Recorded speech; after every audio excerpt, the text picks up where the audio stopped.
નમસ્કાર દર્શક મિત્રો, ઘણા બધાને એક યા બીજા કારણોસર શેર બજારથી માંડીને આ દેશમાં થતા રોકાણોમાં ક્યાંક ને ક્યાંક રસ હોય છે। એ સિવાય પણ આપણે આપણી આર્થિક વ્યવસ્થા કઈ દિશામાં જઈ રહી છે એવા અનુમાનો મૂકવા માટે પણ જીડીપીના અનુમાનો અથવા પૂર્વાનુમાનો અને આ મૂડીઝથી માંડીને બાકીની બધી રેટિંગ એજન્સી એમના શું તારણો છે એના ઉપર આધાર રાખીએ છીએ। બેંકો લોન આપતા પહેલા કેટલીક ચકાસણી ક્રિસિલ કે ઇકરા જેવી એજન્સીઓ કરે તેના પર પણ આધારિત રહે છે। આ છે શું રેટિંગ એટલે એની આજે આપણે તલસ્પર્શી ચર્ચા કરવી છે અને એ રેટિંગને કઈ રીતે સમજવું, એને કેટલું તવજ્જો એટલે કેટલું અગત્યતા આપવી અને એમાંથી આપણે શું તારણો કાઢવા, એ બધી જ બાબતોની આજે બહુ વિગતે ચર્ચા કરવા માટે આપણી પાસે જેને સુપર વન કહી શકાય એવી એક નિષ્ણાતોની પેનલ આજે ઉપલબ્ધ છે। આમ તો નાણાંના નિષ્ણાતો નાણાં લીધા વગર કોઈને સલાહ આપતા નથી અને મફત લીધેલી સલાહ ફળતી પણ નથી, એટલે કોઈ પણ વકીલ અથવા તો નાણાકીય કન્સલ્ટન્ટ હોય તેની સલાહ અહીં સાંભળીને તમે નક્કી નહીં કરતા। તમારા જે કોઈ માર્ગદર્શક હોય એની સાથે સલાહ મશવરો કરી અને જે કંઈ નિર્ણય લેવો હોય તે લેજો, પણ આજની ચર્ચા તમને ચોક્કસ એક દિશા દર્શન કરાવશે અને એ દિશા દર્શન કદાચ અત્યાર સુધી તમે નહીં કર્યું હોય।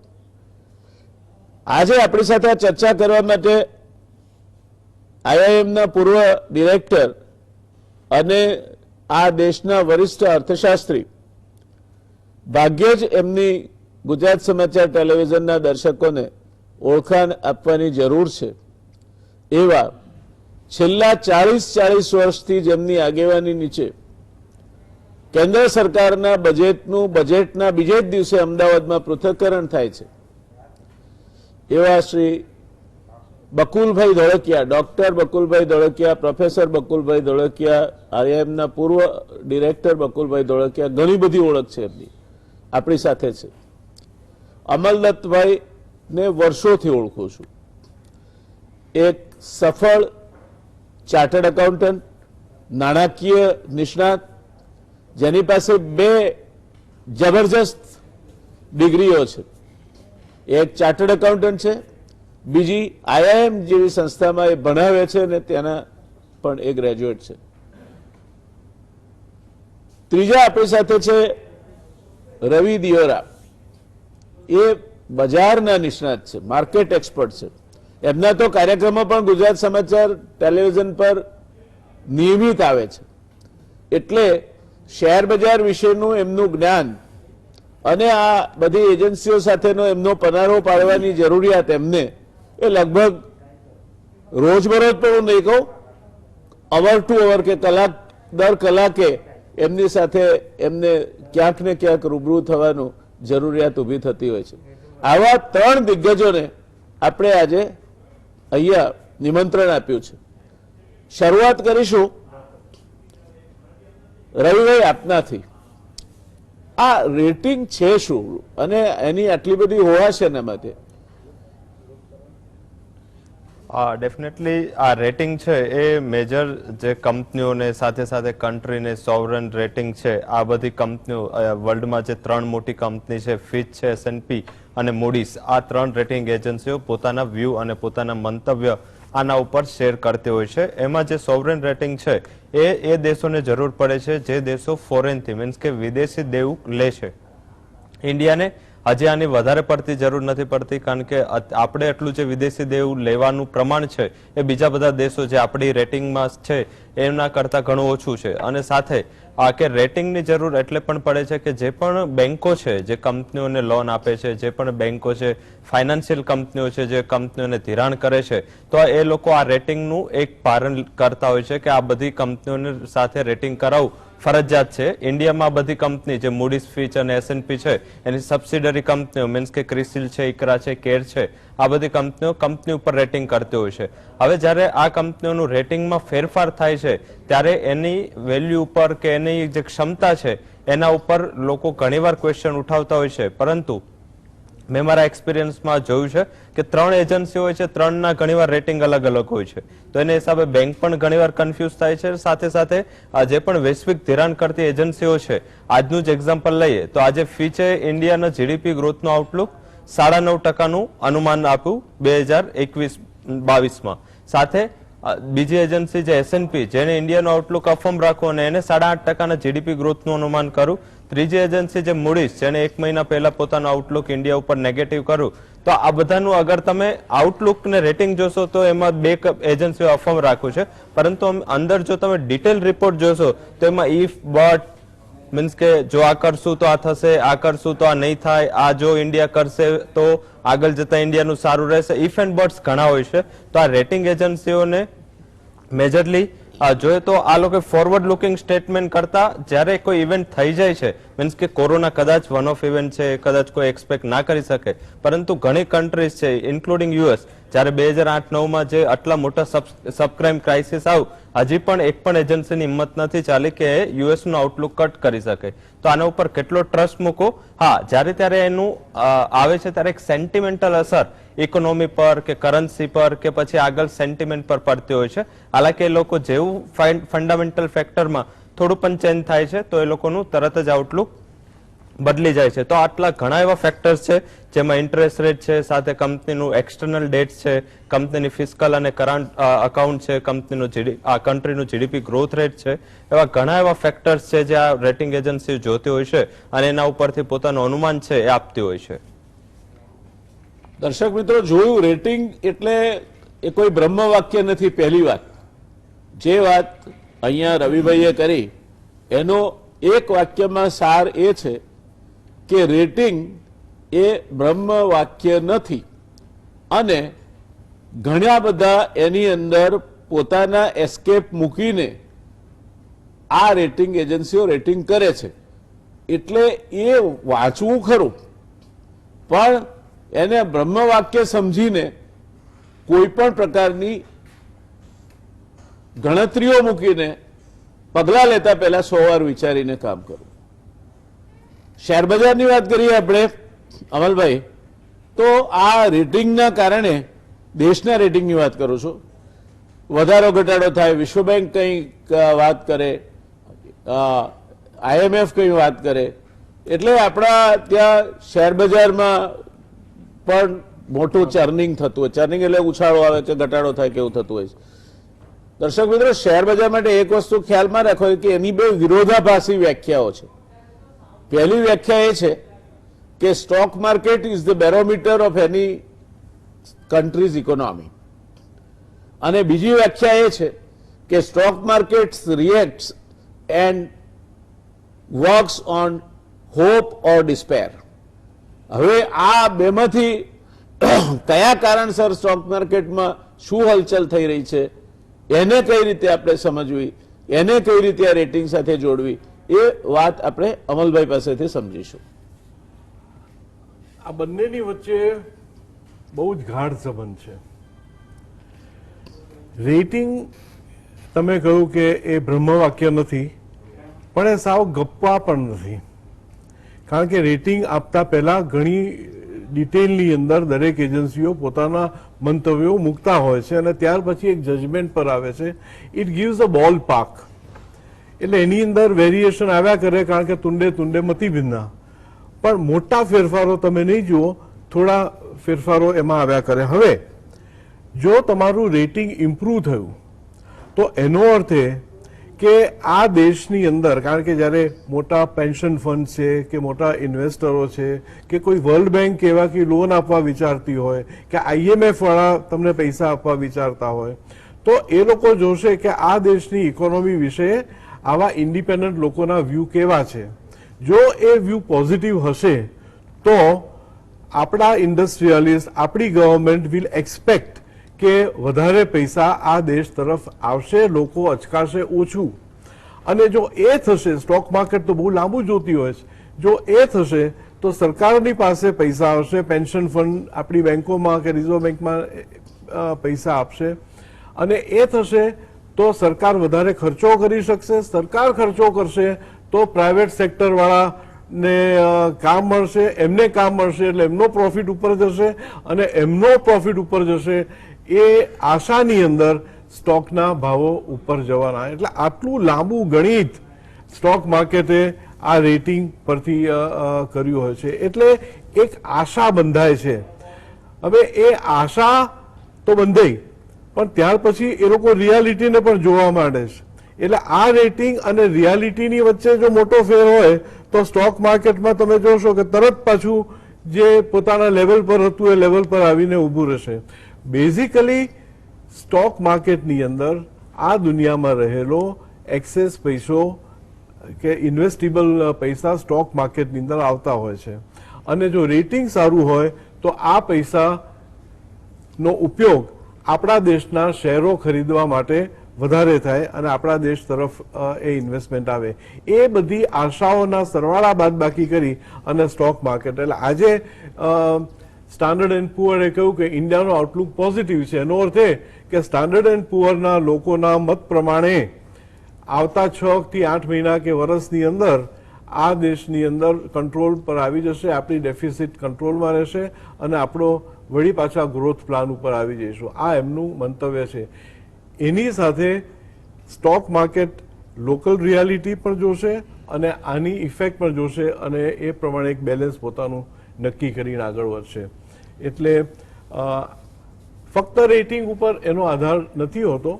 રેટિંગને કારણે એક જાતનો એટીટ્યુડ કે એક જાતનો અભિગમ ઊભો થાય છે, પણ એ અભિગમ સ્ટોક માર્કેટમાં રિયાલિટી સાથે તાત્કાલિક ચેક થઈ જતો હોય છે. બકુલભાઈ, આપે ચર્ચામાં અગાઉ જ્યારે આપણે ચર્ચા કરતા હતા અર્થવ્યવસ્થાની, ત્યારે બહુ સ્પષ્ટ કહ્યું હતું કે મૂડીઝનો જે ફોરકાસ્ટ છે જીડીપીને લગતો, એ ફોરકાસ્ટમાં કંઈક ગડબડ છે, સાચો લાગતો નથી.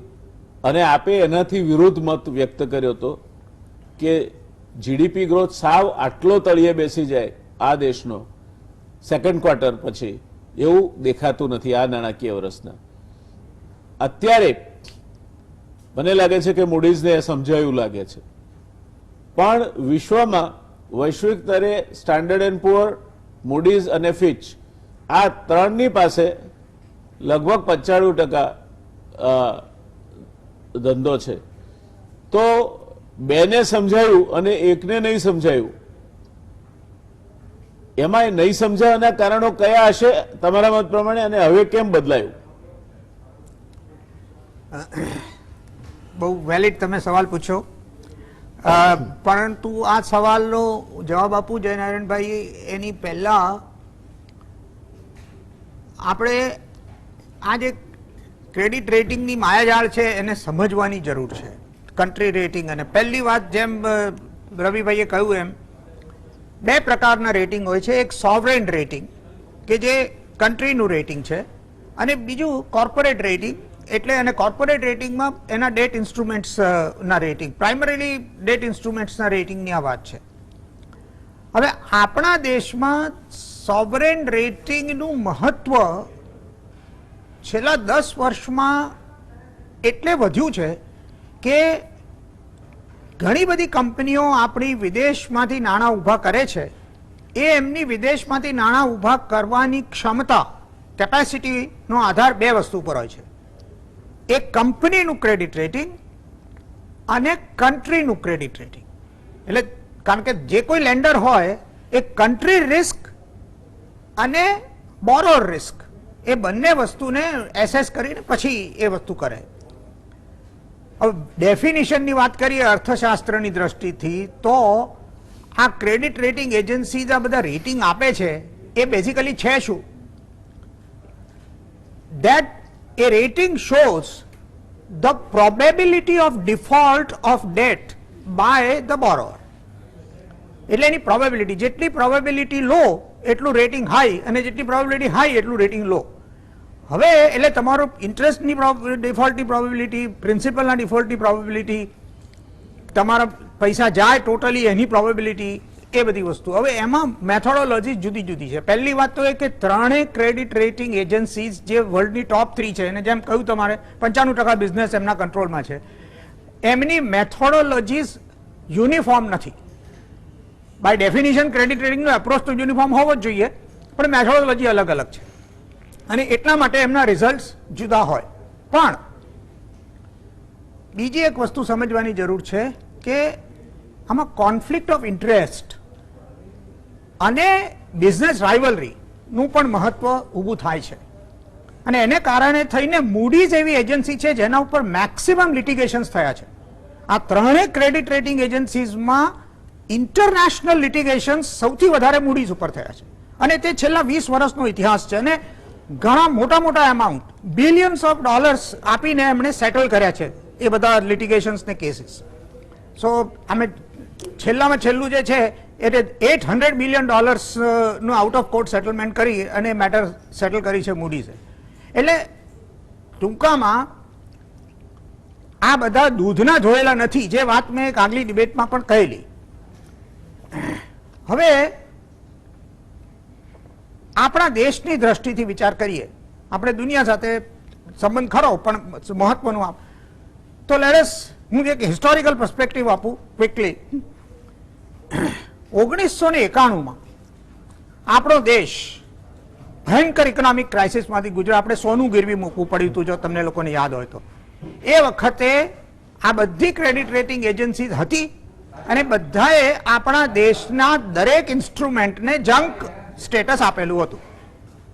ઓફકોર્સ 1991માં આપણું કોઈ બહુ મોટું ઇન્ટરનેશનલ બોરોઇંગ નહોતું, કે આપણી કોઈ મોટી ફોરેન ઇન્વેસ્ટમેન્ટ આપણા દેશમાં આવતી નહોતી.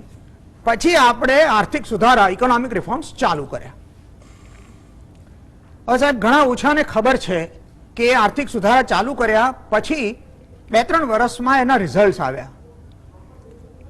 આપણો જીડીપી ગ્રોથ જે બહુ જ લો હતો, નકામો હતો, ત્યાંથી 1995, 96 ને 97માં આપણો દેશ 7 થી 7.5% જીડીપી ગ્રોથ એને અચીવ કર્યો. 95, 96, 97 પછી ફરીથી ધબાકો થયો. ત્યાર પછી ફરીથી આપણો જીડીપી ગ્રોથ ઇમ્પ્રુવ થયો, અને પછી 2004માં તો અગેન 2004 થી 2007 એ ફરીથી ગોલ્ડન પીરિયડ હતો, જેમાં આપણો દેશ 8 થી 9% જીડીપી ગ્રોથથી ગ્રો થયો. પણ આ ત્રણેય ક્રેડિટ રેટિંગ એજન્સીએ આપણા સોવરેન ક્રેડિટ રેટિંગને જંક સ્ટેટસમાં 2005ના નવેમ્બર સુધી રાખેલું. From 1991 to 2005 November. હવે કે આપણા દેશનું અર્થતંત્ર આટલા 15 વર્ષમાં એક જ પરિસ્થિતિમાંથી પસાર નહોતું થયું. એટલે, અને હું હંમેશા મારા MBA સ્ટુડન્ટ્સને જ્યારે ભણાવતો હતો ત્યારે કહેતો કે વિદેશી રોકાણકારો અને જે ફોરેન ઇન્વેસ્ટર્સ, જે ઇન્સ્ટિટ્યુશનલ ઇન્વેસ્ટર્સ, ઇન્ડિવિડ્યુઅલ ઇન્વેસ્ટર્સ, એ લોકો એટલીસ્ટ આપણા દેશના કેસમાં they have learned to distinguish between credit rating and credibility. આપણા દેશની ક્રેડિબિલિટી ઘણી છે, આપણા દેશના ક્રેડિટ રેટિંગ સામે એજન્સીઓ ધેરફોર જોતી નથી.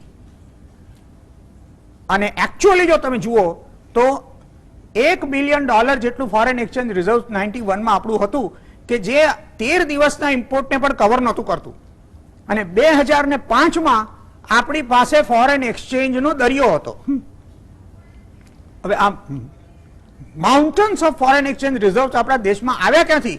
જો એ લોકોએ આ ત્રણેય ક્રેડિટ રેટિંગ એજન્સીના પ્રમાણે કામ લીધું હતું. એટલે આ ત્રણેય ક્રેડિટ રેટિંગ એજન્સીઝની credibility, particularly with respect to some countries, એ ક્વેશ્ચન માર્ક છે. અને એનું મુખ્ય કારણ એ છે કે જેમ રવિભાઈએ કહ્યું એ પ્રમાણે એ લોકોના અમુક પેરામીટર્સ છે, પણ સોવરેન ક્રેડિટ રેટિંગમાં ઇકોનોમિક પેરામીટર્સની સાથે સાથે પોલિટિકલ પેરામીટર્સ પણ હોય છે. So the country credit rating is on the basis of economic parameters. હવે એ ઇકોનોમિક પેરામીટર્સમાં જુદા જુદા પેરામીટર્સને કેટલું વેટેજ આપવું એ જુદી જુદી રેટિંગ એજન્સી જુદું કરે છે. સ્ટાન્ડર્ડ એન્ડ પુઅર એ અને મૂડીઝ એમાં મેજર ડિફરન્સ એ છે કે ફિસ્કલ ડેફિસિટના પેરામીટર્સને બંને એજન્સીઝના વેટેજમાં ડિફરન્સ છે. એટલે મૂડીઝ એ ફિસ્કલ ડેફિસિટને ઘણું વધારે મહત્વ આપે છે. એટલે આપણા રાહુલભાઈ કહે છે ને કે ભાઈ ઇન્ટરનેશનલ ક્રેડિટ રેટિંગ એજન્સીઝ શું કરે છે એના ઉપર ધ્યાન રાખવાની જરૂર નથી, તમે દેશનું ધ્યાન રાખો. એટલે ફિસ્કલ ડેફિસિટની ચિંતા તમે ઓછી કરો. ધારો કે રેટિંગ ડાઉનગ્રેડ થશે તો કોઈ બહુ મોટો ફેર પડવાનો નથી. હવે આ વાતમાં તથ્ય છે અને વી હોપ કે સરકાર ફક્ત ક્રેડિટ રેટિંગના એંગલથી ફિસ્કલ ડેફિસિટના ઇશ્યુઝને આવા ભયંકર કપરા કાળની અંદર ધ્યાન નહીં રાખે. પણ એટ ધ સેમ ટાઈમ જેમ રવિએ કહ્યું કે આ કોરોના ટાઈમ એ એક અલગ વસ્તુ છે, પણ સાહેબ એમનો ઇતિહાસ બહુ ખરાબ છે. 2008ના ક્રાઇસિસ જેની રવિએ વાત કરી, મૂડીઝ વિશેનો એક ડેટા હું આપું. 2006માં મૂડીઝે જેટલી કંપનીઝને AAA રેટિંગ આપેલું, દેટ મીન્સ હાઈએસ્ટ રેટિંગ, એની 73% કંપનીઓ 2008માં જંક સ્ટેટસમાં ટ્રાન્સફર થઈ ગઈ. હવે સાહેબ જે ક્રેડિટ રેટિંગ એજન્સીએ AAA હાઈએસ્ટ રેટિંગ આપ્યું હોય એના 73% 3 વર્ષમાં જંકમાં બદલાઈ જાય તો એક કંપનીની ક્રેડિબિલિટી કેટલી? એટલે આપણે આ બધી વસ્તુઓને સમજવાની જરૂર છે. અને આઈ ડોન્ટ થિંક કે ઇન્ડિયાના કેસમાં ધેરફોર જ્યારે મૂડીઝનું રેટિંગ 1 જૂને આવ્યું ને ત્યારે એ દિવસે માર્કેટ ઉપર ગયું હતું. માર્કેટ ડીડ નોટ ડિક્લાઇન, બીજા દિવસે પણ ઉપર ગયું હતું. એટલે Moody's was ignored by the Indian stock market. દર્શક મિત્રો, બકુલભાઈની વાતમાંથી એક વસ્તુ સ્પષ્ટ થાય છે કે દરેકના કાટલા જુદા છે અને એ કાટલાથી વજન કરીને સૌ પોતપોતાનો તોલમાપ આપે છે. બીજું અનુમાન ઉપર આધારિત અને કંઈક અંશે મેથેમેટિકલ મોડેલ ઉપર આધારિત પણ આ બાબત છે, કંઈક અંશે રાજકીય સ્થિરતા અસ્થિરતા પર આધારિત પણ આ બાબત છે અને કંઈક અંશે તમે ન ધાર્યા હોય એવા પરિબળો, કોરોના જેવા પરિબળો એ પણ આને અસર કરે છે. આ બધું જ જો હોય તો પછી IMF થી માંડીને વર્લ્ડ બેંક જેવી સંસ્થાઓ રવિભાઈ શેના માટે આ રેટિંગને મહત્વ આપે છે? અને આજે ભારતનું ભલે ફોરેન બોરોઈંગ નથી એટલું બધું, બીજું ભારતની પાસે જે વિદેશી મુદ્રાનું ભંડોળ છે એમાં પણ 100 બિલિયન કરતા વધારે પૈસા તો NRI ના પરસેવાના છે અને કેટલીક હાઈફાઈ ડિપોઝિટ છે which fly by night operator deposit કહેવાય છે કે જે ત્યાં વ્યાજના દર ઓછા હતા માટે ત્યાંથી લઈને અહીં મૂકવામાં આવી છે અને દેટ કેન ડ્રાય અવે એની ટાઈમ. એટલે આ બધાને લક્ષ્યમાં રાખીને આપણી આજની જે વિદેશી મુદ્રા ભંડોળની પરિસ્થિતિ છે અને વિદેશી ઋણની પરિસ્થિતિ છે એને આ રેટિંગના સંદર્ભમાં આપ કઈ રીતે જુઓ છો? ડેફિનેટલી જ્યારે કોઈ રેટિંગમાં પરિવર્તન આવે ત્યારે થોડું માર્કેટને થોડું સેન્ટિમેન્ટ વાઇઝ એના અસર થાય. હાલાકી તમને આનું એક ક્લિયર એક્ઝામ્પલ આપું તો મેજિકલી અમે ઘણા FI સાથે જોઈન્ટ છે તો એ FI નું એક એવું પેરામીટર હોય છે કે જે કન્ટ્રીમાં ફોર એક્ઝામ્પલ ફિસ્કલ ડેફિસિટ છે એ 5% ઉપર હોય એ કન્ટ્રીમાં એ લોકો ઇન્વેસ્ટ નથી કરતા. ફોર એક્ઝામ્પલ એમના એવા સેટ કરેલા પેરામીટર છે કે કોઈ પણ કન્ટ્રી છે એનું BBB છે કે એના ઉપરનું રેટિંગ છે એમાં જ અમે ઇન્વેસ્ટમેન્ટ કરીશું. આના હિસાબે જે મૂડીઝ છે કે આ ત્રણ સિવાય કોઈ જે 95% જે આગળ પણ વાત કરી આ ત્રણ એજન્સી પાસે બિઝનેસ છે તો આ ત્રણના કમ્બાઇન્ડ રેટિંગને આ લોકો જોતા હોય છે. એમાં IMF હોય કે વર્લ્ડ બેંક હોય કે કોઈ મોટા ફોરેન ઇન્વેસ્ટર્સ હોય કે કોઈ મોટી એજન્સીઝ હોય તો એ લોકો બધા જ જ્યારે એન્ટ્રી કરે છે કોઈ પણ દેશમાં ત્યારે પોતાના રિસર્ચ સાથે એ લોકો આ ત્રણ એજન્સીનું એક રિસર્ચ ફોરકાસ્ટ ને એ લોકોનું જે પણ મંતવ્ય છે દેશ વિશે એ જોઈને એ લોકો ત્યાં એન્ટ્રી કરતા હોય છે. જે રીતે આગળ કીધું કે એ લોકો ડિરેક્ટલી એના ઉપર ટ્રસ્ટ નથી કરતા હોતા. એ પોતાના પણ એ લોકોના પેરામીટર્સ હોય છે, પોતાની પણ એ લોકોની મોટી રિસર્ચ વિંગ્સ હોય છે.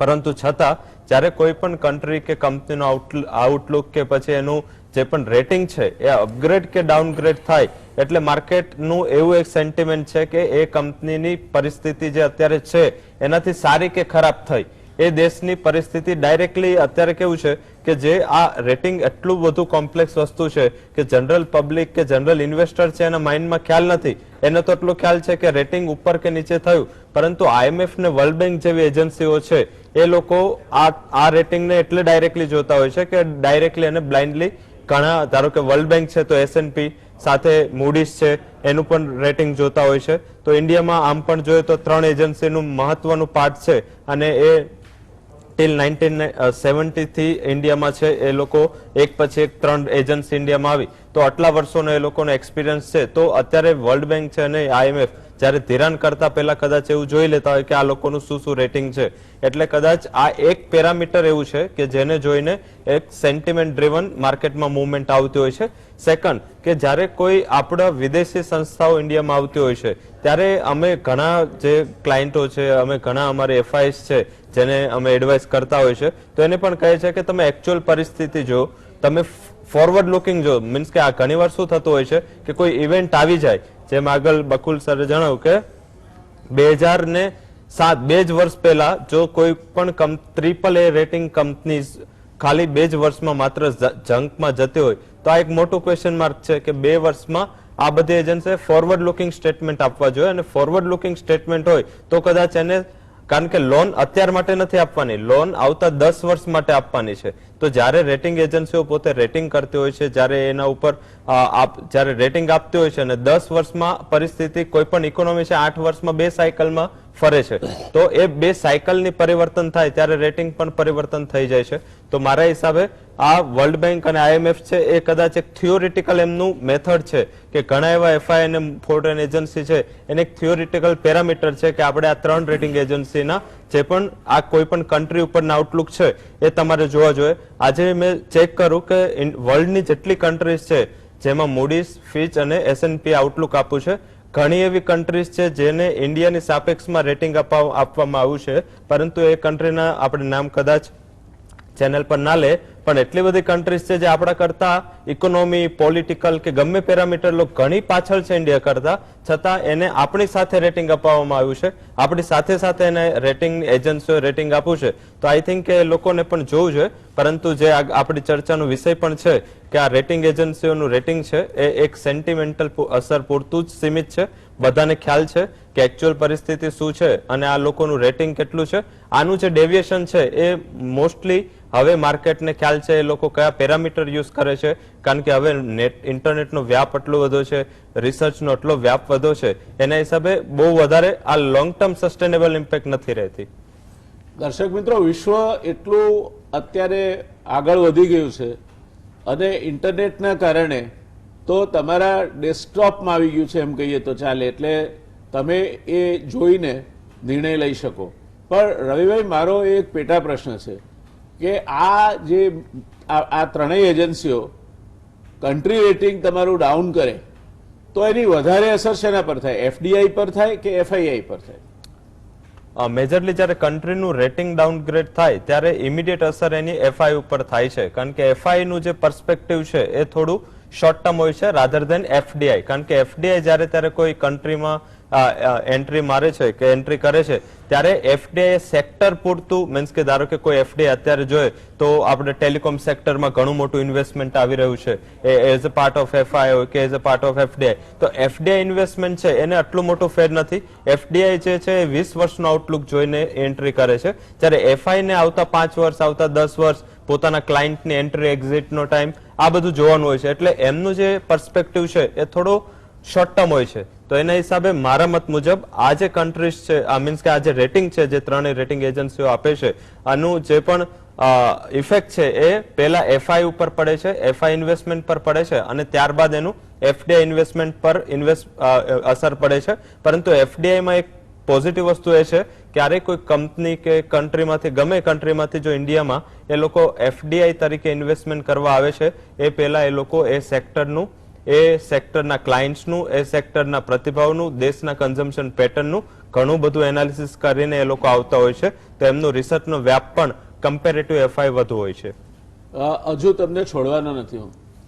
આપે કહ્યું કે એફઆઈઆઈ ઉપર એનું વધારે અસર પડે છે, તો એનો અર્થ એ થાય ખરો કે એફઆઈઆઈ દેશમાંથી સ્થળાંતર કરવા માંડે તો શેર બજાર ઉપર એની સૌથી વધારે અસર પડે.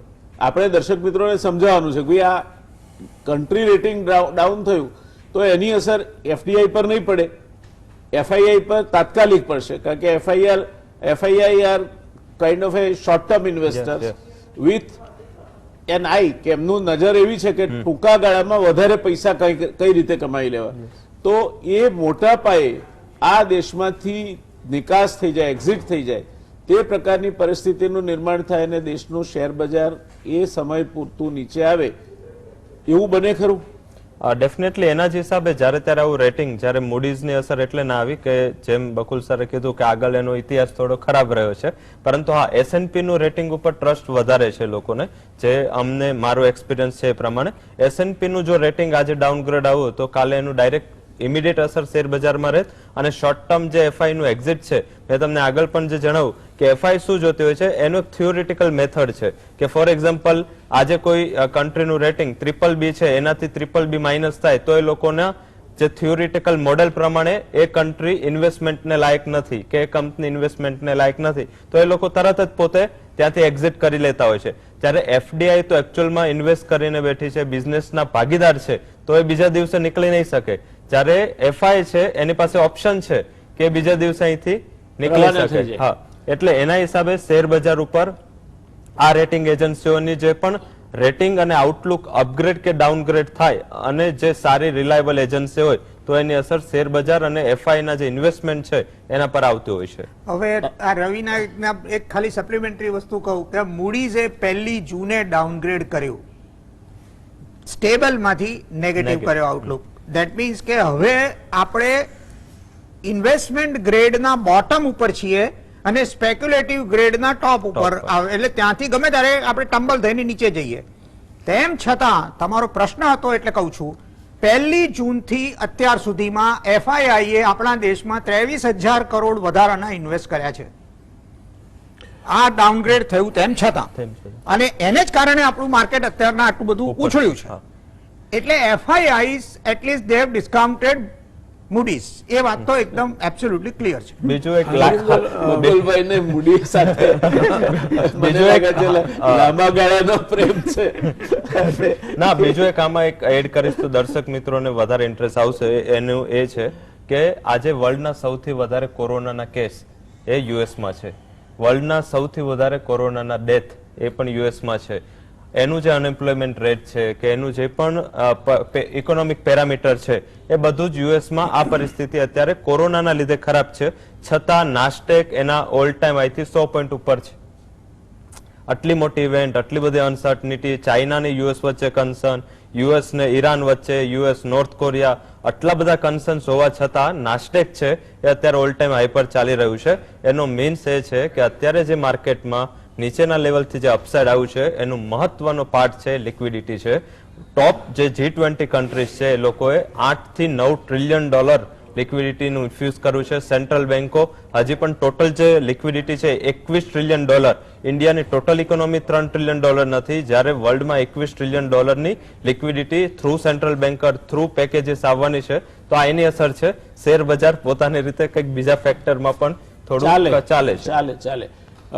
અમલભાઈ, આ સમયગાળા દરમિયાન શેર બજાર જે કંઈ કર્યું, એક વસ્તુ તો લાગે છે આ વખતે કે ફિસ્કલ ડેફિસિટ બાબતમાં કોઈ પણ અનુમાનો કોઈ પણ કરશે તો એ બહુ સાચો નહીં પડે, કારણ કે હજુ આ સરકાર કઈ દિશામાં જશે અને ફિસ્કલ ડેફિસિટ બ્રીચ કરીને પણ જે રીતે તમારે લોકડાઉન ધાર્યા કરતા વહેલું હળવું કર્યું, એટલે ભૂખ જે છે તે ભય ઉપર સવાર થઈ એમ કહી શકાય. અને આ ભૂખ જ્યારે ભય ઉપર સવાર થાય ત્યારે બીજા પણ પગલાં એવા આવે કે જેના કારણે સરકારે પોતે મુઠ્ઠી જરા ઢીલી રાખવી પડે. બકુલભાઈ સાહેબે કહ્યું એ વાત સાથે પણ હું સંમત છું કે અત્યારે ફિસ્કલ ડેફિસિટનું પકડી રાખી અને જર્મની જેવો દેશ જે રૂઢિચુસ્ત દેશ છે, જે ફિસ્કલ ડેફિસિટમાં માનતો જ નથી, એ દેશમાં પણ ફિસ્કલ ડેફિસિટને અભરૈયે ચડાવાઈ છે. ત્યાં બેસી રહેવા જેવું નથી. જો આવું થાય ને ફિસ્કલ ડેફિસિટ વધી જાય આપણી, તો શું થાય? અને બીજું, આના પછી બીજો પ્રશ્ન હું આપને પૂછું, કારણ કે એને વધારે કન્સર્ન આપણા દેશની રેટિંગ એજન્સી સાથે છે. જો અત્યારે જે પરિસ્થિતિમાંથી આપણે પસાર થઈ રહ્યા છીએ અને સરકાર ઉપર જે સખત દબાણ છે કે ઇન્ડસ્ટ્રી અને ઇકોનોમીને તમે બને એટલી જલ્દી બહાર લાવો, અનએમ્પ્લોયમેન્ટને તમે ટેકલ કરો, એ સંજોગોની અંદર અને આપણે આ ચર્ચામાં જોયું કે રેટિંગ એજન્સીઓ જે કરતી હોય કરેક્ટ, એની અસર સ્ટોક માર્કેટ તરફ આપણે જોઈ, પણ કંપનીના પરફોર્મન્સનો આધાર આપણી ઇકોનોમી કેવી રીતે બહાર ચાલે છે એના ઉપર છે. Irrespective of what the ratings are given, if our company and if our economy is doing well, તો આની અસર ચોક્કસ પોઝિટિવ રહેતી હોય છે. એટલે ટૂંકમાં હું એમ કહું કે ફિસ્કલ ડેફિસિટથી ગભરાઈને જો તમે સારા પગલાં લેતા અચકાશો તો એ મોટામાં મોટી ભૂલ ગણાશે. કારણ કે આ રેટિંગ એજન્સીઓ કેવી રીતે ક્યારે રેટિંગ આપે છે એની ચિંતા આપણે એમ કહેવામાં આવે છે ને કે પ્રેક્ષકો શું કેવી રીતે જુએ છે એની ચિંતા કર્યા વગર એક ક્રિકેટરે તો પોતાનો બોલ જેમ રમવો હોય એમ રમવો. સોરી ફોર ઇન્ટરવેન્શન, પણ તમે તમારા પાડોશીને જ કોન્ટ્રાડિક્ટ કરી રહ્યા છો. એમણે એવું કહ્યું કે FII નું એક ધોરણ છે કે 5% વધારે જો ફિસ્કલ ડેફિસિટ જાય તો એ લોકો પોતાનું રોકાણ પાછું ખેંચી લે છે. એ FII એમનો વ્યૂ બદલે, જો એ લોકો જુએ કે આ દેશની અંદર રિકવરી તરફના પગલાઓ સારા લેવાયા છે તો આ FII પણ આવા જ રેટિંગ એજન્સી જેવા જ હોય છે. એટલે એ લોકો એમનો વ્યૂ બદલે. અત્યારે મારા હિસાબે રેટિંગના A કે B ની સામે જોયા કરતા આઉટલુક પોઝિટિવ છે કે નેગેટિવ છે એના પર ઇમ્પોર્ટન્સ વધારે આપવી જોઈએ. અને સ્ટાન્ડર્ડ એન્ડ પુઅરે આપણને આઉટલુક પોઝિટિવ આપ્યો છે અને એ પોઝિટિવ આઉટલુક ઉપર આપણે પકડી રાખવું જોઈએ. જે મૂડીએ નેગેટિવ આઉટલુક આપ્યો છે એ જરા ડેન્જરસ વસ્તુ છે. પણ એ મૂડી કે સ્ટાન્ડર્ડ એન્ડ પુઅરને જે કહેવું હોય તે કે જો આપણા દેશની અંદર જો સારા પગલાં આપણે લઈ અને ઇકોનોમીને મજબૂત કરીશું તો આ રેટિંગ એજન્સી અને FII બધા બદલાયા કરતા હોય છે. અને એ લોકો એટલે દર્શક મિત્રો, મેરા ભારત મહાન એ જો બરાબર ચાલતું હશે તો શેર બજાર જો એક વસ્તુ સમજી લેજો કે શેર બજારમાં કઈ નોટો છાપવાનું કારખાનું છે જ નહીં. કોઈ કમાય છે તો સામે કોઈ ગુમાવે છે. એટલે તમારા નિર્ણયો જ્યારે લો ત્યારે પહેલા એ વિચારી જોજો કે હું કમાવાનું, કોઈકે મને ટીપ આપી છે કે આના આટલા ભાવ થવાના છે, તો સામે એ ગુમાવવાવાળો મૂર્ખો કોણ છે, આ સમજીને નિર્ણય લેવા જેવો છે. પણ તમે મને કમલભાઈ આ દેશમાં લઈ આવ્યા. હવે આ દેશમાં 2 મુખ્ય એજન્સી છે, ક્રિસિલ, જેમાં પણ પાછો 65% એનો માર્કેટ શેર છે અને એનામાં હિસ્સો પાછો તમારો S&P નો એમાં સામેલ છે. એટલે it is under S&P's umbrella. બીજી છે કેર, એ IDBI, UTI, કેનેરા બેંક ને બીજા બધા દ્વારા પ્રમોટેડ. હવે આ એજન્સીઓ જે લોન લેવા જાય છે, બેંકો પાસે જાય છે, એમને રેટિંગ આપે છે. અને જો એ બધા એટલા બધા હોશિયાર છે તો આ બધી કંપનીઓ આનો આવડો મોટો ડિફોલ્ટ કેમ થાય છે? એક તો એ લોકોના લિમિટેશન છે. લિમિટેશનની અંદર the ability to do exact research એક એ, અને બીજું દરેક બેંકો પાછા પોતાનું ઇન્ડિપેન્ડન્ટ રેટિંગ તો કરતા જ હોય છે. એ ક્રિસિલનું રેટિંગ જોશે, એ કેરનું પણ રેટિંગ ઘણી વાર મંગાવીને જોશે અને પછી પોતાનું ઇન્ડિપેન્ડન્ટ રેટિંગ કરતા હોય છે. એટલે તમને કહું કે અમુક ભૂલો તો આ બેંકોની એવી હોય છે કે ઠોઠ નિશાળિયાને તમે ગમે તેટલું ભણાવો પણ એના માર્ક ના આવે. એટલે અમુક લોનોની અંદર ને બધાની અંદર એ લોકોની ભૂલ એટલી સ્પષ્ટ હોય છે કે તમે કહ્યું કે છતાં પણ લોન બેડ થાય છે. એનું કારણ શું? એનું કારણ રેટિંગ એજન્સીઓનું તો હશે પણ એ ઉપરાંત એ લોકોની પોતાની પણ ભૂલો એટલી જ. ઠોઠ નિશાળિયાને દંડા મારવા વાળા બહાર બેઠા હોય છે કદાચ, એ પણ એક કારણ હોય છે.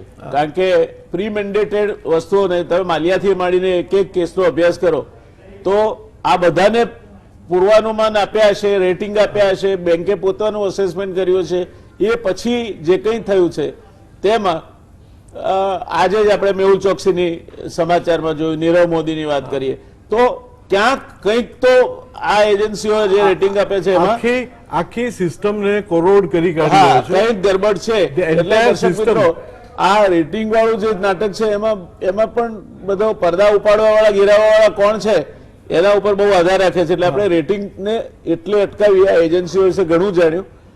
બકુલભાઈ સાહેબ પાસેથી આપણે જાણવું છે કે આ રિઝર્વ બેંક ઇન્ડિયાના વિશે, અર્થવ્યવસ્થા વિશે પૂર્વાનુમાન કરે છે અને પછી આપણને કહે છે પણ ખરી, અને એની પેલી મોનેટરી પોલિસી કમિટી પણ હોય છે. આપણે મોનેટરી પોલિસી કમિટીને અત્યારે નથી સ્પર્શવી, અત્યારે આપણે કોઈ એની ચર્ચા પણ નથી કરવી.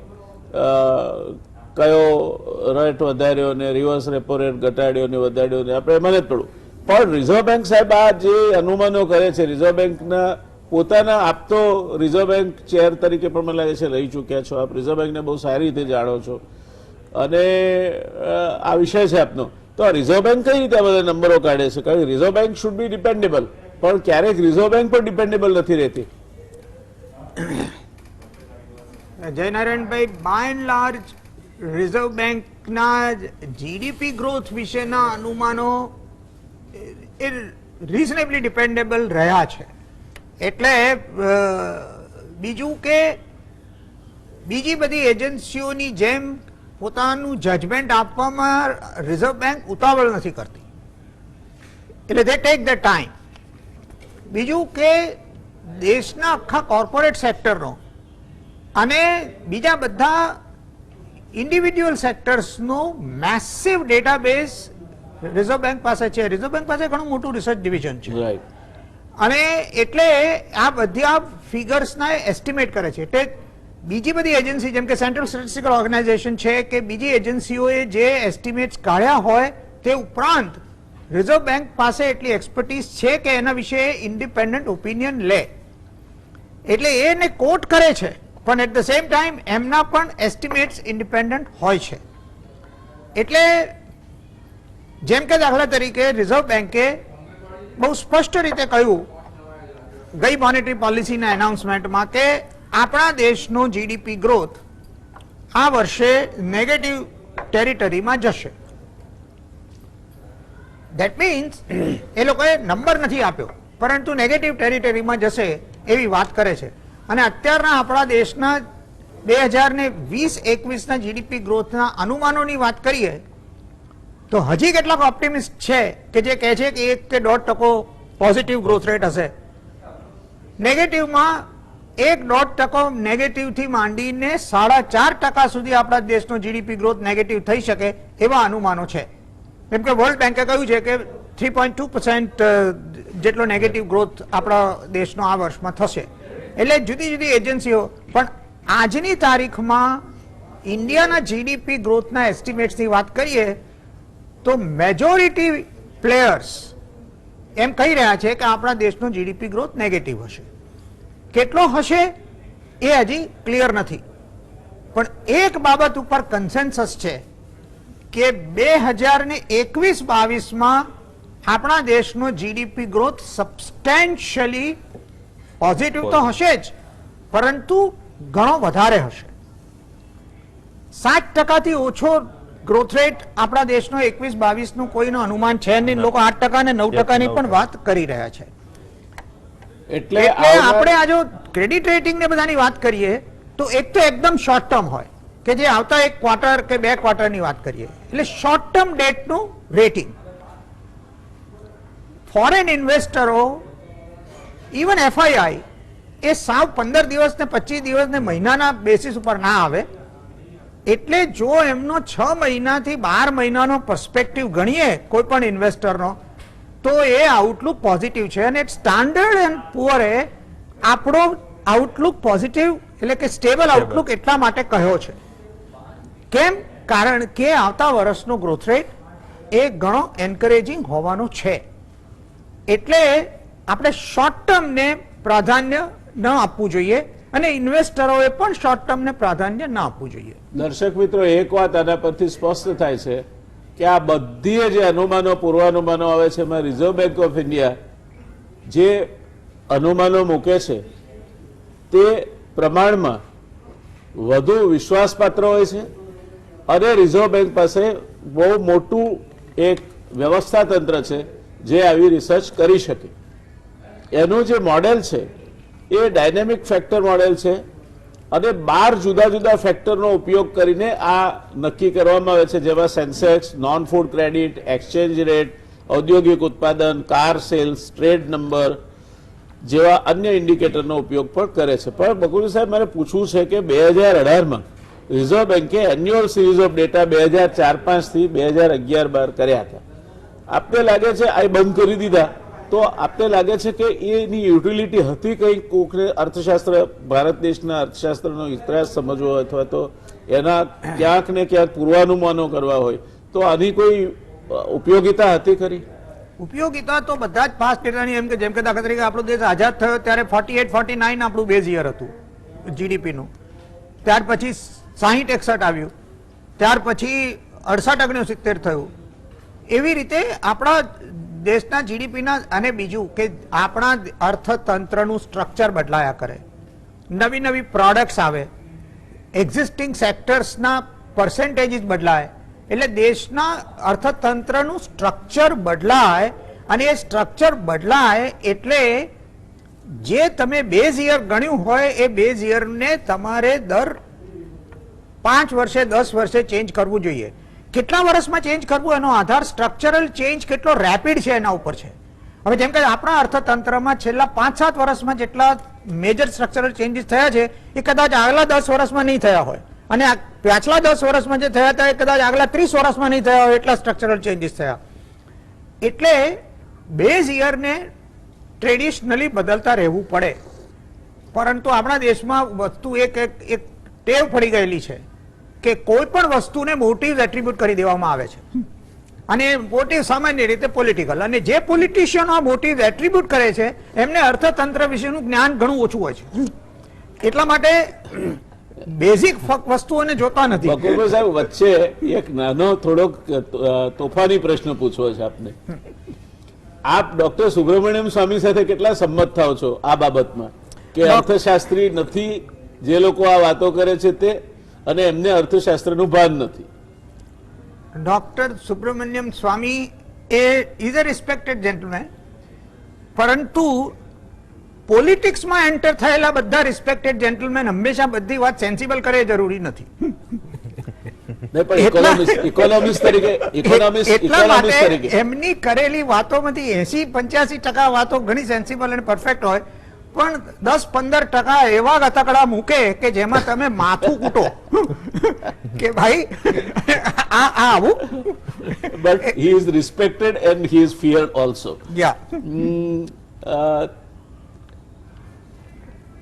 વિશ્વ બેંક ને IMF ની આપણે ચર્ચા કરી. વિશ્વ બેંક કઈ રીતે શું કરે છે, બીજા દેશો સાથે કઈ રીતના એના સંબંધો રાખે છે, રવિભાઈ એની વાત કરી.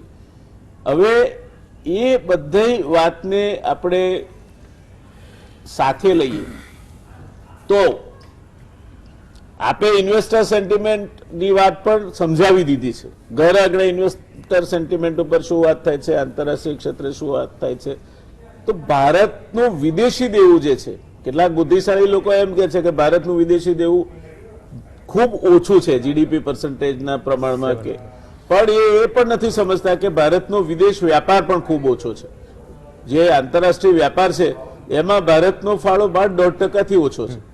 એટલે આ ભારતનું વિદેશી દેવું ઓછું છે, અને એટલે હવે એ દિશામાં જે તે પોલિટિશિયન્સ ઓફ ધ ડે ની નજર ફેલાય અને ત્યાંથી દેવું ઊભું કરવાના પ્રયત્નો કરવામાં આવે તો એ દેશ માટે ઉપકારક રહે કે દેશ માટે મુશ્કેલી ઊભી કરનાર નીવડે? અત્યારે પણ આ NRI ડિપોઝિટ બાબતમાં એ જ મોટી ચર્ચા થાય છે કે દેર આર હોટ ડિપોઝિટ્સ કે જે ગમે ત્યારે ચાલી જઈ શકે છે, અને that can bring down at least by 25-30% our foreign exchange reserves. બીજા એક ફટકો આપણને વાગ્યો છે, ગલ્ફમાંથી હવે કોન્ટ્રાક્ટ નથી એ લોકો રિન્યુ કરતા, એટલે remittances from the Gulf were the highest, ત્યાંથી સૌથી વધારે પૈસા આવતા હતા, એ આપણને જે લગભગ $47 બિલિયન જેટલી આપણી રેમિટન્સીસ હતી એના ઉપર પણ આપણને કુઠારાઘાત થયો છે. આ પરિસ્થિતિમાં વિદેશી દેવું લેવું વ્યાજબી ગણાય અથવા તો વિદેશી દેવું લેવું એ આપને યોગ્ય લાગે છે? આ કોરોનાએ જે પરિસ્થિતિ ઊભી કરી છે, જ્યારે પહેલી પ્રાઇમ મિનિસ્ટરની સ્પીચ હતી એમાં મેં સાંભળ્યું હતું કે આ એક એવી બીમારી છે જેમાં કોઈ એક દેશ બીજા દેશનું નથી કે કોઈ એક બીજાનું નથી. તો આના હિસાબે શું છે કે કોઈ પણ દેશ છે, અત્યારે વર્લ્ડ બેંકનું હમણાં જ મેં એનું કમેન્ટ સાંભળતો હતો, એમની પ્રેસ કોન્ફરન્સ લાઈવ હતી કે આટલી બધા દેશોએ દેવા માટે ત્યાં એપ્લિકેશન કરી છે કે વર્લ્ડ બેંક પાસે પણ એટલા સોર્સ નથી કે એ લોકો બધા દેશની રિક્વાયરમેન્ટ છે પૂરી કરી શકે. IMF પાસે છે, સાથે આપણે પણ એશિયન ડેવલપમેન્ટ બેંક પાસે દેવા માટે એપ્લિકેશન કરી છે. તો પહેલો ક્વેશ્ચન એ છે કે એ લોકો કેટલું દેવું આપશે, એપ્લિકેશન કરેલી છે. સાથે આપણી પાસે રિસોર્સિસ આ ટાઈમ ઘણા લિમિટેડ છે. બેઝિકલી જો છેલ્લા 2 મહિનાનું GST કલેક્શન જોઈએ અને એની સામે છેલ્લા 2 મહિનાનું જે ગવર્મેન્ટનો ખર્ચા અને આગળના આવતા 2 થી 3 મહિનાની જે પરિસ્થિતિ, હજી કોરોનાના કેસીસ જે વધી રહ્યા છે, હજી પણ લોકડાઉન ઓપન થઈ રહ્યું છે, પણ 100% જે કેપેસિટી હતી જે ડિસેમ્બર 2019 ની કેપેસિટી ઉપર આવતા મારા મત મુજબ જ્યારે કોરોનાની વેક્સિન આવે ત્યારબાદ જ આ પોસિબલ છે. તો ગવર્મેન્ટને આ વર્ષે ઓલરેડી જે બજેટમાં ડેફિસિટ વધારવાની જરૂર પડી, બોરોઈંગ લેવાની જરૂર પડી, પણ એના પછી આ કોરોના પરિસ્થિતિ આવી છે. એના હિસાબે ગવર્મેન્ટને અત્યારે જે ફિસ્કલ પોઝિશન છે, સ્ટેટ્સ બધાની જે ફિસ્કલ પોઝિશન છે એ ઉપર આપણે દેવું લેવું જ પડશે. મીન્સ આના સિવાય આપણી પાસે કોઈ ઓપ્શન નથી, આપણી પાસે રિસોર્સિસ નથી. આપણી પાસે ડેફિનેટલી અત્યારે જે ડેટ ટુ GDP રેશિયો છે જે તમે વાત કરી એ 70% છે. મીન્સ કે એ ઓલમોસ્ટ ઘણા દેશોથી આપણે ઓછું છે. પણ ડેવલપિંગ નેશન છે એમાં અને ડેવલપ્ડ નેશન છે એનો ઘણો ફેર છે. ડેવલપિંગ નેશનમાં કદાચ આપણું ડેટ ટુ ઇક્વિટી રેશિયો બધાની સાથે હોય, પણ ડેવલપ નેશનમાં અમેરિકા છે કે ચાઇના જેવી કન્ટ્રી સાથે કદાચ આપણે ડાયરેક્ટલી એને કમ્પેર ના કરી શકાય. પણ આપણે હજી પણ દેવું લઈશું જો વિકાસના કામ માટે લઈશું, જો હેલ્થ બચાવવા માટે લઈશું, જો આનો આગળ પ્રોપર યુટિલાઇઝેશન થાય અને એનું જે પરિણામ ઇકોનોમીમાં આવશે, જે રીતે બધી જ એજન્સીઓએ 2021-22ના જે GDPના ગ્રોથ રેટના આશા વ્યક્ત કરી છે, મારા હિસાબે જો એવી પરિસ્થિતિ ઊભી થશે ને એના માટે જો આપણે દેવું લઈશું તો એ દેવું આપણા માટે ઘણો ઉપકારદાયક સાબિત થઈ શકે છે. Thank you. Thank you. દર્શક મિત્રો, આપણે ગુજરાતીમાં કહેવત છે કે ભાઈને કોઈ દે નહીં ને બેનને કોઈ લે નહીં. તમારે તો દેવું લેવું છે, પણ તમારી એ પાછી આપવાની શક્તિનો પણ તમારે ખ્યાલ રાખવો પડશે. પણ અમલભાઈ, મારે તમને પૂછવું છે કે આ વિદેશની વાતો આપણે કરીએ છીએ તો આ જ સમયગાળા દરમિયાનમાં બેંકોમાં 3 લાખ કરોડ રૂપિયાની વધારાની ડિપોઝિટો આવી છે. એક્ઝેક્ટલી. તો એ તમે ત્યાંથી એને ટેપ કરવાની વાત કેમ નહીં વિચારી શકો? એટલે પહેલામાં પહેલું તો આપણે બેંકની પાસે અત્યારે સરપ્લસ પૈસા પડેલા છે, એટલે જો ગવર્મેન્ટ પોતાના નવા બોન્ડ કે નવા ડેટ ઇન્સ્ટ્રુમેન્ટ લાવશે તો એ બહુ સારી રીતે ભરાઈ જશે એ લાગે છે. ત્યાર પછીના પૈસા એ પછી પણ જો ખૂટે અને ખૂટશે તે પૈસા તમે ફોરેનથી બોરો કરવા પડે. પણ ફોરેનથી બોરો કરતી વખતે 2 વસ્તુ ધ્યાન રાખવી પડે. એક તો કે તમારે ફોરેન એક્સચેન્જમાં એ તમારે રિટર્ન કરવા પડશે. એટલે આપણો એક્સચેન્જ રેટ કેવી રીતે બિહેવ કરે છે એના ઉપર પણ ખૂબ મોટો આધાર ફોરેન બોરોઈંગનો રહેવાનો, નંબર 1. અને નંબર 2 કે debt by itself is not bad, પણ તમે એ ડેટનો ઉપયોગ પ્રોડક્શન વધારવામાં, એમ્પ્લોયમેન્ટ વધારવામાં અને GDP વધારવામાં જો કરશો તો એ ડેટ તમે સારી રીતે પચાવી શકશો. Thank you. Credit rating agency જે રીતે ઇફ ને બટ કે છે એવું આપનો જવાબ છે, પણ એ તો જે તે દેશની સરકાર શું કરે છે તેના ઉપર આધારિત છે. બકુલભાઈ સાહેબ, આપે છેલ્લો પ્રશ્ન અને બહુ ટૂંકાણમાં મારે આપની માર્ગદર્શન જોઈએ છે કે આપે ગઈ વખતે ચર્ચામાં કહ્યું હતું કે માર્ચ મહિનામાં આવો કોરોના આવ્યો એટલે સરકારના ખર્ચા થયા નથી. there is lot of saving with the government. જૂના જે સરકારના એકાઉન્ટ છે એમાં પણ પબ્લિક ફાઇનાન્સ કમિટીનો અહેવાલ છે તે પ્રમાણે ઘણું મોટું સેવિંગ છે. રાજ્યો પાસે 9 લાખ કરોડ રૂપિયા જેટલું સેવિંગ્સ પડ્યું છે. તો આ બધું કોઈ ચેનલથી અંદર આવી શકે ખરું? હવે આમાં જે વિચિત્ર વસ્તુ છે તે એ છે કે વાત સાચી કે ખર્ચા ઓછા થયા છે, ખર્ચા બચ્યા છે, પરંતુ પ્રોબ્લેમ એ નડ્યો છે કે જે ટેક્સ ફેબ્રુઆરી અને માર્ચમાં પેએબલ હતો એ કોરોનાના લોકડાઉનને કારણે મોરેટોરિયમમાં આવી જવાથી ટેક્સ રેવન્યુની અંદર બજેટ રજૂ થયું 1 ફેબ્રુઆરીએ ત્યારે જે ધારણા હતી એના કરતા ઘણું વધારે મોટું ટાંચું પડ્યું છે. એટલે સાહેબ એક જે વસ્તુ એમાં એડ કરી દો ને, અડધી જ મિનિટ છે આપણી પાસે. બજેટમાં ટાંચું પડ્યું છે, પણ પેલી જે ક્રૂડના ભાવ ઘટ્યા એના ઉપર આજે ₹70 આપણે ટેક્સ સરકારને ભરીએ છીએ, તો અને હમણાં પાછા 2 વખત વધ્યા છે ભાવ, તો એ પૈસા ક્યાં જવાના? એટલે જ તો કહ્યું મેં કે 2 લાખ કરોડ જેટલી રકમ રાજ્ય સેન્ટ્રલ ગવર્મેન્ટ પાસે છે માંગ વધારવા માટેના સ્ટિમ્યુલસ પેકેજ જાહેર કરવા. પણ એક વાત જે રવિએ કહી એમાં મારે કહેવું છે કે 70% રેશિયો ભલે આપણો ડેટ જીડીપી નો હોય, પણ એમાંનું મોટા ભાગનું ડેટ ડોમેસ્ટિક છે અને ડોમેસ્ટિક ડેટની ચિંતા કરવાની ના હોય. ખરેખર ચિંતા એક્સટર્નલ ડેટની હોય. અને આપણો એક્સટર્નલ ડેટ સર્વિસ રેશિયો દુનિયાના આપણી સાઇઝના કન્ટ્રીઝની કમ્પેરિઝનમાં ઓછામાં ઓછો છે અને એને કારણે આપણું ક્રેડિટ રેટિંગ વધારે સારું હોવું જોઈએ, કારણ કે date service ratio is a critical parameter in credit rating. Thank you sir. દર્શક મિત્રો, ખૂબ જ રસપ્રદ ચર્ચા થઈ. આ અભિમન્યુના બધા જ કોઠા ભેદવાનો પ્રયાસ હતો. એમાં ક્યાંક ને ક્યાંક તો કોક જગ્યાએ દ્રોણાચાર્ય, કોક જગ્યાએ કૃપાચાર્ય રસ્તામાં આવે જ. અને એ જ વસ્તુ આ ક્રેડિટ રેટિંગ એજન્સીના રેટિંગ બાબતમાં હોય છે, એમ સમજીને ચાલવાનું. એમાં ઘણા બધા ક્યાંક ને ક્યાંક વસ્તુઓ ધારણાઓ ઉપર આધારિત છે, ક્યાંક કશું જાણી જોઈને પણ મેનેજ કરવામાં આવ્યું હોય એવી પણ શક્યતાઓ નકારી ન શકાય. એટલે આ બાબતોને take it with a pinch of salt હું નહીં કહું, take it with a handful of salt. મુઠ્ઠી ભરીને મીઠું હાથમાં રાખીને તમે આ બધું સમજવાનો પ્રયત્ન કરજો અને જાતે પ્રયત્ન કરવા કરતા રવિભાઈ જેવા કે અમલભાઈ જેવા કે બકુલભાઈ સાહેબ જેવાની પાસે જે કંઈ સલાહ લેવાની હોય તે લઈને આગળ ચાલવું. ખૂબ રસપ્રદ ચર્ચા રહી દર્શક મિત્રો. રવિભાઈ આપનો, અમલભાઈ આપનો, બકુલભાઈ સાહેબ આપનો ખૂબ ખૂબ આભાર. શુભરાત્રી દર્શક મિત્રો. મળીશું ફરી આવતીકાલે એક નવા વિષય સાથે.